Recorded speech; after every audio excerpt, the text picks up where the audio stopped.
Suspense.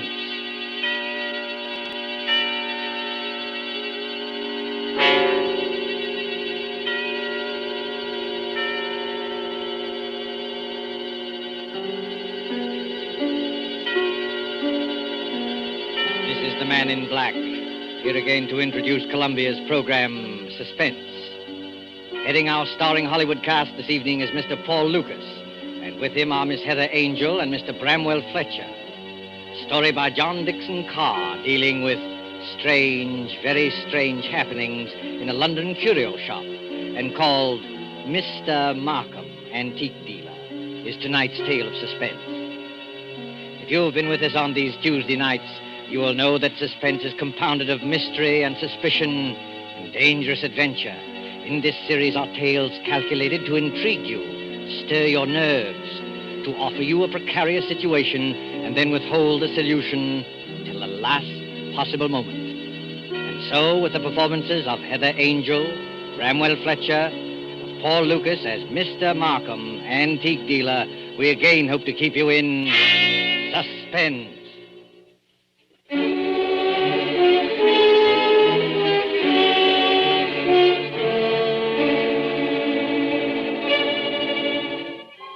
This is the story of a man who commits murder and gets away with it.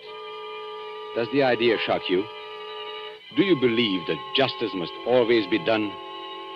But let's be honest with ourselves.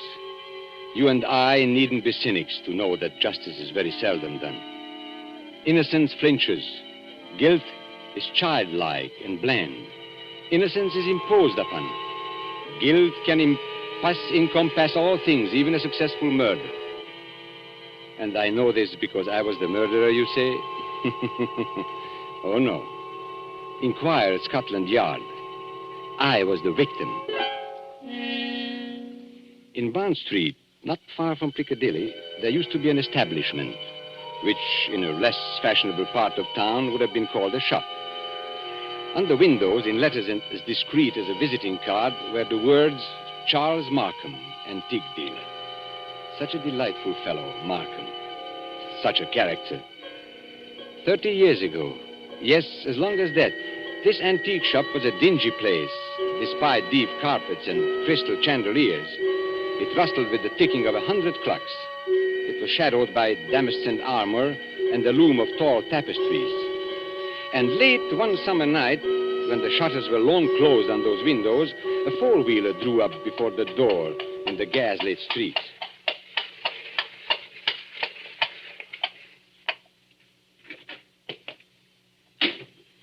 That's all, cabby. You needn't wait. Very good, miss. Good night. Good night.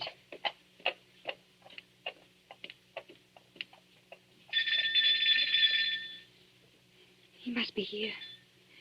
He must be. I won't go back to that place. I'll kill myself first. Oh, look here, old man. You needn't be... Oh, I beg your pardon. And I beg yours. I'm not the person you were expecting, am I? No, madam. As a matter of fact, I was expecting a police officer. A police officer? Oh, merely an old friend who often drops in for a talk and a drink. You are Mr. Markham, aren't you? Yes, my name is Markham. Can I be of any service to you? I want to come in.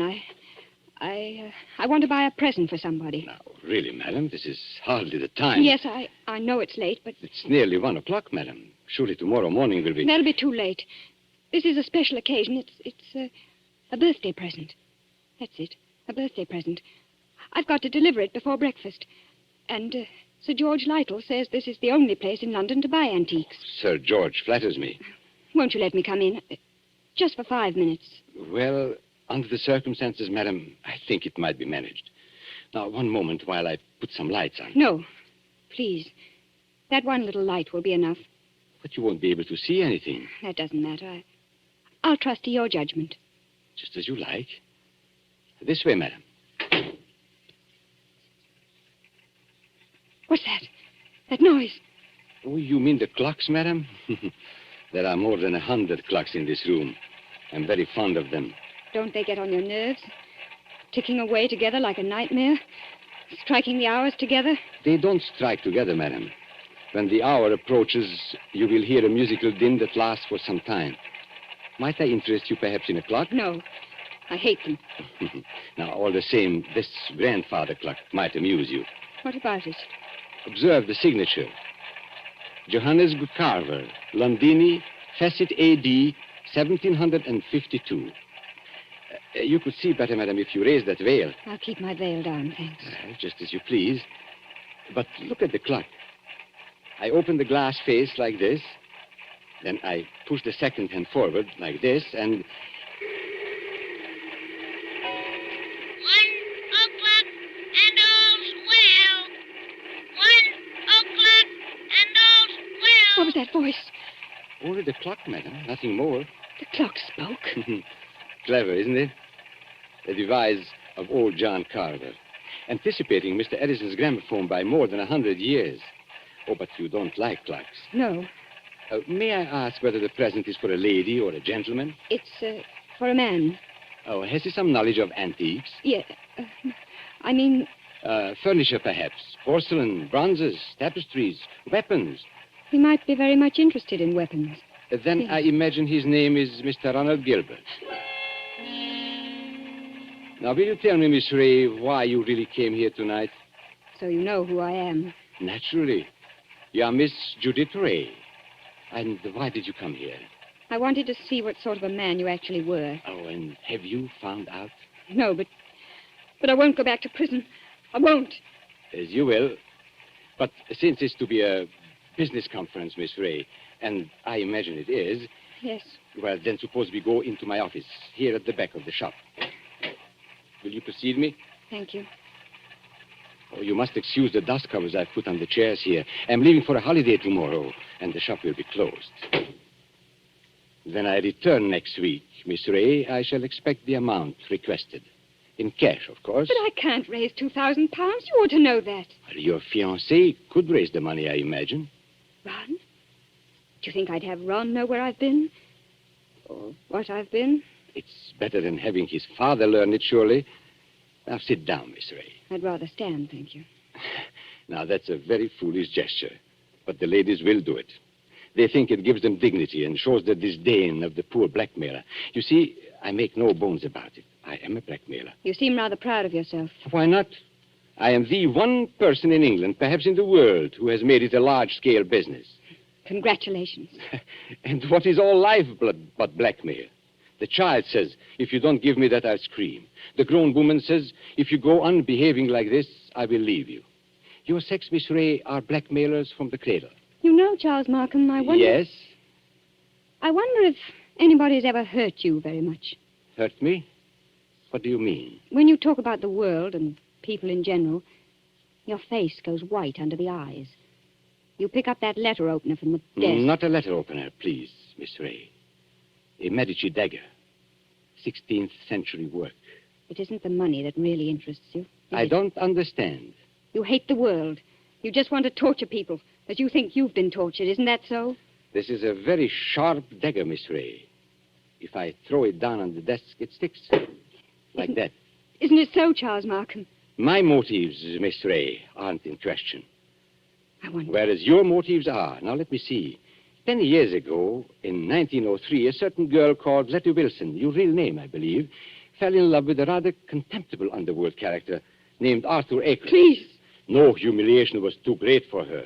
She worked for him, lied for him, stole for him. I was only 18. I didn't know what I was Now, doing. this girl, for a very shabby theft, was sentenced to 3 years hard labor at Holloway Prison. 5 months later, she escapes from prison and disappears. All these years afterwards, she appears in the West End as Miss Judith Ray, fashionable milliner. Haven't I made up for it? Haven't I? No, For one mistake. After 10 years. it's the way of the world, my dear. I didn't create it. And I'm forgetting the best part of the comedy. This paragon of virtue next falls in love with Mr. Ronald Gilbert, son of Major General Sir Edmund Gilbert. Such a respectable family, too. Stop it, please. Then, shall we say 2,000 pounds? Suppose I did raise the money. I don't know how, but suppose I did raise it. Well, What guarantee would I have that you wouldn't ask for still more money? I probably shall ask for more money, Miss Ray. Well, that's my privilege as a blackmailer. Then I'm never going to be free of you. Is that it? Well, frankly, that's it. Unless I kill you, of course. What if I did kill you? People have threatened it before, but they haven't meant it. Maybe I mean it. Well, we can easily test you out. There's a sharp knife stuck in the desk in front of you. I'm going to get up and deliberately turn my back on you. Like this. Be careful, Charles Markham. As a student of human nature, I'm curious. How much will you risk to keep this secret? Have you the courage to kill and risk hanging? Yes, I think I have. What was that? Now, aren't you glad you held back at the last moment, Miss Ray? I said, what was that? That, my dear, was the front doorbell. Probably my friend, Inspector Ross, from Wigmore Street Police Station. Come in, old man. Come on in. Make yourself comfortable. I'll be with you in a moment. You wanted me to attack you, didn't you? No, I was merely curious. And in any case, Miss Ray, it would be useless to kill me. Useless? Why? Because I shouldn't die. Don't talk rot. Oh, it's quite true. A man in my position must take certain precautions. If you killed me, I should be back to haunt you within half an hour. And I don't happen to be joking. Come in. Now, look here, Markham. Good Lord, Judy. Ron! Mr. Ronald Gilbert, as I live. Ron! What are you doing here? He hasn't got anything against you, has he? Speak up, Mr. Gilbert. Have I? The fact is, Judith, I... Look at him, Miss Ray. See how he changes color and twists his mustache and altogether resembles a boy caught in his mother's gem cupboard. Perfect picture of a gentleman being a gentleman. Look here, Markham. I'm not very clever. You can always make a fool of me when you start talking, so let's stop talking. I've brought the money. What money? Oh, merely my fee for keeping quiet about you. So you went to Ron, too. You told him about it. Naturally. If possible, always sell your wares in 2 markets. How much money? Never mind, Judith. I hoped I could do this without your knowing. How much money? 3,000. It's all I could raise. Has he told you who I am and what I've been? Look here, Judith. Who the devil cares who you are or what you've been? I happen to be in love with you. Never mind. Let's get out of here. Ron, it's no good. He'll only come back for more money. I know that, but what else can we do? Nothing, I'm afraid. Well, what's that knife doing there, stuck in the desk? Nothing dangerous, I assure you. No? Merely a curio. I pick it up like this, I flip it down like this, and pick it up again. Miss Ray was very much interested in the dagger. Now, may I have that envelope with the money, please? There you are. Take it. Thank you. As I explained to Miss Ray, I'm leaving tomorrow for a holiday, hence the general disarray and the dust covers on the chairs. But before my departure, I'm glad we could settle this affair, as you would say, like gentlemen. Before we clear out of here, Markham, there's just one favor I'd like to ask. Well, of course, old man, ask away. This is your job, I suppose. You can't help being what you are, but never again, as long as you live... Well? Never even say the word gentleman. Be careful, Ron. Look at his face. Tell me, Mr. Gilbert, how much money is in this envelope? You heard what I said, 3,000 pounds. Then take it back, my friend. I find we can't strike a bargain after all. What do you mean? Just what I say. Here is your money. You will now oblige me, both you and Miss Ray, by leaving my shop. What are you going to do? Tomorrow morning, perhaps even tonight, I'm going to get in touch with the police, and I shall tell them where they can find Letty Wilson, alias Judith Ray. You can't do that, Markham. Oh, yes, he can. You've hit him where it hurts. 3,000 pounds, my friend, is not enough compensation for the way you talk. There is a way through the shop. Shall I escort you to the front door? No. Oh, so you prefer to stay here and make a fool of yourself? You're not going to tell the police, Markham. I promise you that. And how are you going to stop me? With this. Ron, put that gun away. It's a funny thing, Judith. I felt a bit of a fool, bringing this revolver along. But now I've got a use for it. Oh, yes, I've got a use for it. Oh. Maybe the best thing would be to go into the street now and call a policeman. You'll never get into the street, Markham. Are you following me into the shop? Yes. So both of you, it appears, came here under false pretenses. You said you wanted to pay me some money. The money's still here, but you've lost your chance to get it. And our dear Judith said she wanted to buy a present for you. I showed her this grandfather clock here, this talking clock. Don't go a step beyond that clock, Markham. I warn you. Nonsense, old man. You wouldn't dare shoot. Wouldn't I? No, and I'll call your bluff. 1 step. 2 steps. I know your whole silly tribe, my friend. You wouldn't risk it. No, you wouldn't. What's happening to me? Don't try and grab out of the clock, Markham. It won't save you. You wouldn't risk your life. You wouldn't risk your family position. You wouldn't. 1:15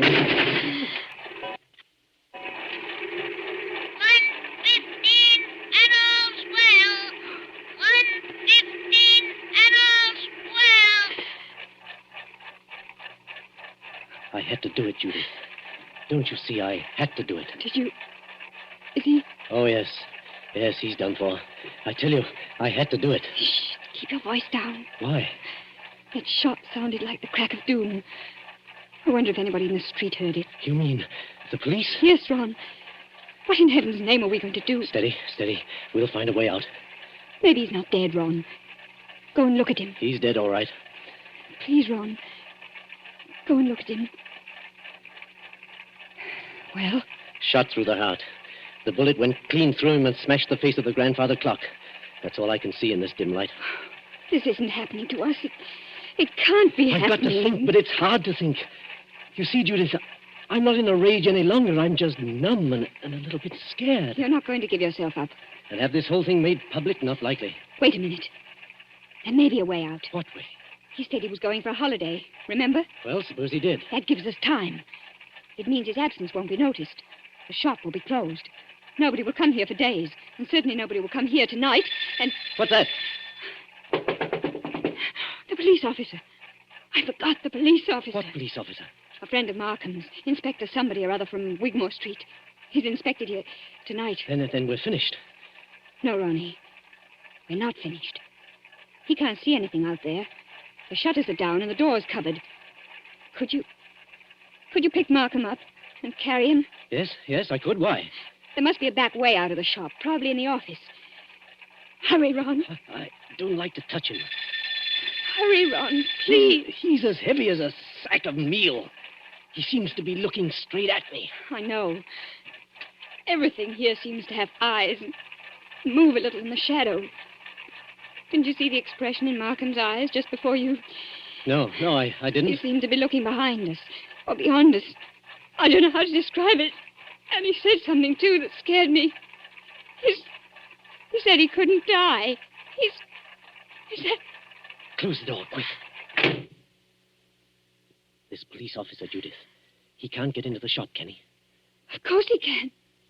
The front door isn't locked. That's true. What's wrong with me, Judith? I came in there that way myself. And there's no time to lock the front door now. Our only hope is through the back way. I thought I'd seen a back door and... Ah, there it is. Just a minute. I've killed a man. That means I'm a murderer. A fraction of a second, one tick of a clock in there, and you change from an ordinary happy person into what I... Well, Judith, well? I'm sorry, Ron. The door's locked. Isn't there a key? No. Maybe in his pockets on a key ring. There isn't time, Ron. I think I heard the front door open. Our visitor's coming in. I've got it. The dust covers. What? Those white cloths that fit over the chairs. Look at them. What on earth are you talking about? We used to play a game when we were kids. Somebody sits in a big chair. You know, you fit the dust cover over him and nobody can tell he's sitting there. Don't you see, Judith? That's how we can hide Markham's body. It might work if there's time. There's got to be time. Take the big cover off that chair, the wing chair. All right. Maybe there's a chance. I'll fit him into it. Arms along the chair arms. Feet pushed back. Now, put the cover back again and pull it round down his feet. Don't let it touch his chest. The blood will show through. There, that's got it. You can't see anything now, can you? No, but, Ron. Well? What did you do with the gun? The gun? The gun you shot Markham with. Oh, well, Judith, I put it down on the floor when I picked up his body. Out in the other room? Yes, I'm afraid so. And it's too late now, Judith. The police are here. What are you going to say? I don't know. Trust your wits and try and brazen it out. Yes? Come in. Good evening, Miss Ray. And good evening, Mr. Gilbert. Charles Markham? You're Charles Markham? Correct, Miss Ray. But why should that surprise you? Why do you look as though you were seeing a ghost? Because we are seeing a ghost. If you're Charles Markham, whose body is... Judith, be careful. Body, Miss Ray. Did you say body? Miss Ray's upset. She doesn't know what she's talking about. If you killed me, I should be back to haunt you within half an hour. That's what he said. I tell you, Miss Ray isn't herself. She had bad news today. A relative of hers died. I've been trying to make her feel better. Indeed. Do you think it would make her feel better to bring her here? I don't understand. My dear sir, you are very welcome. But the situation is surely a little odd. I come in here and find you two looking as guilty as a pair of murderers in my private office in the middle of the night. There's nothing odd about that. I wanted to buy Judith something. At 1 o'clock in the morning? Yes. Why not? Well, may I ask how you managed to get in? The front door was open. We just walked in. If you wish to buy something, why not stay in the showroom? Why come to my office? Well, hang it all. You didn't think we wanted to steal anything, do you? Well, that thought did occur to me. You see, there was nobody else here. There's nobody here, Mr. Markham. Not a living soul. Then you didn't meet, by any chance, my brother? Your brother? Yes, my brother Robert. You couldn't have mistaken him if you had seen him. He looks so much like me that few people can tell us apart.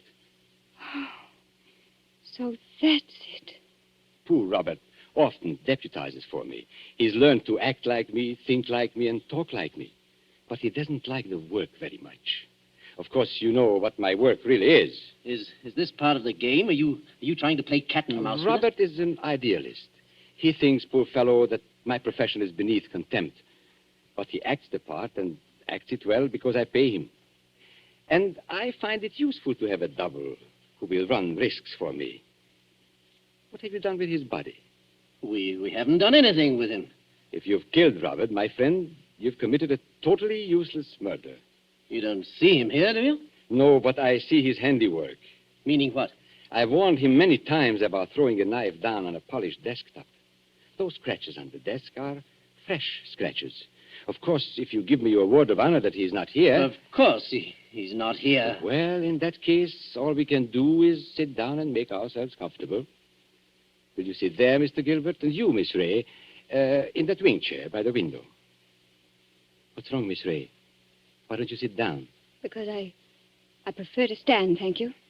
Then perhaps you won't mind if I sit in the wing chair. It's a very comfortable one. My brother always says... Don't sit down there for the love of... Oh. So that's it. Yes, that's it. It is rather a thick chair. I press against the dust cover and blood comes through. I lift the bottom of the dust cover and... What's the use of going on with this? I killed him. You admit that? Yes, I admit it. But Judith had nothing to do with this. I swear she hadn't. My telephone, you notice, is against the wall. I shall have to turn my back to you when I ring. Ring? Where? Wigmore Street Police Station.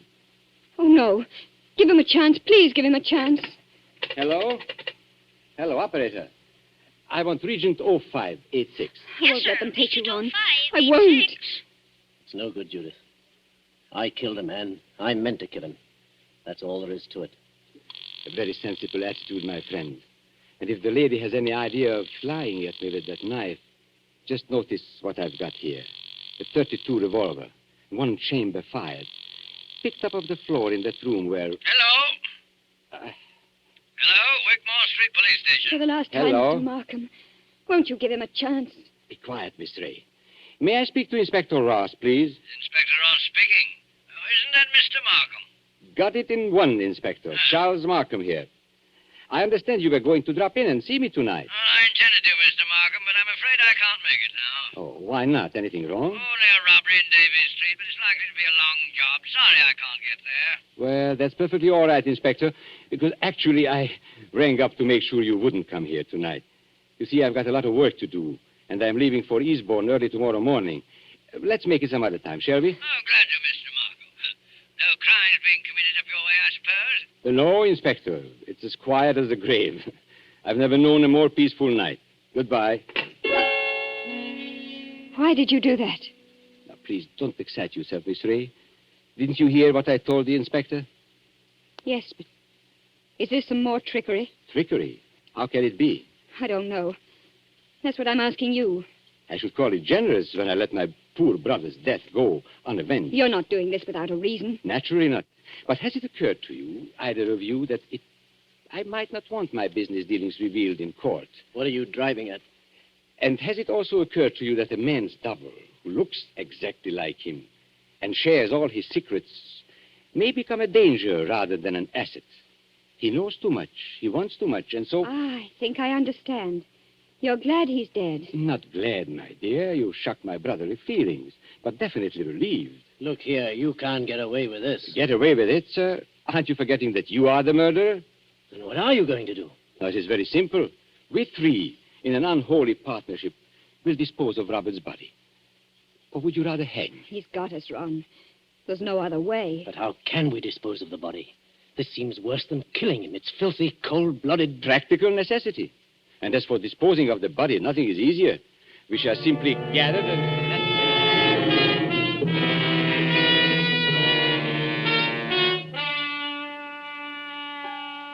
And so, as I said before, this is the story of a man who commits murder and gets away with it. Now, Ronald Gilbert looks back across the years and is still firmly convinced of his own guilt. But, of course, Gilbert never shot anybody. I was the man who committed the murder. Don't you remember? The bullet that killed my brother is supposed to have passed through his body and smashed the face of the grandfather clock. But that's an impossibility.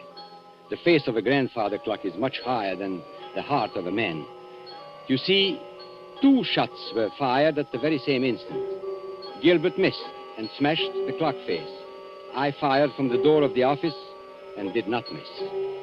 That was why my brother looked past those 2. I went out by the back door, locked it, and reappeared at the front afterwards. It was not Robert Markham who died.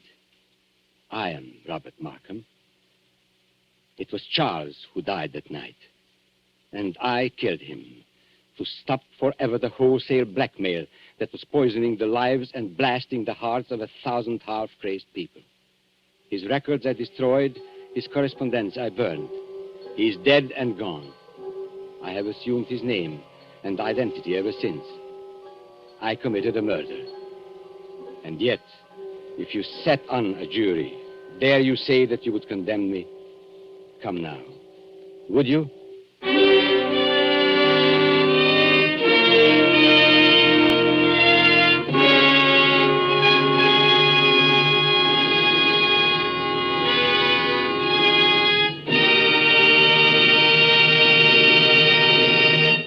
And so closes Mr. Markham, Antique Dealer, starring Paul Lukas with Heather Angel and Bramwell Fletcher. Tonight's tale of Suspense. This is your narrator, the man in black, who conveys to you Columbia's invitation to spend this half hour in suspense with us again next Tuesday, when we will have the pleasure of bringing you Mr. Charles Lawton and Miss Elsa Lanchester, who will star in one of the most famous and suspenseful of Agatha Christie's thrillers, The ABC Murders. The producer of these broadcasts is William Spear, with Ted Bliss, the director, Lud Gluskin and Lucian Morowick, conductor and composer, and John Dixon Carr, the author, collaborated on tonight's Suspense. This is the Columbia Broadcasting System.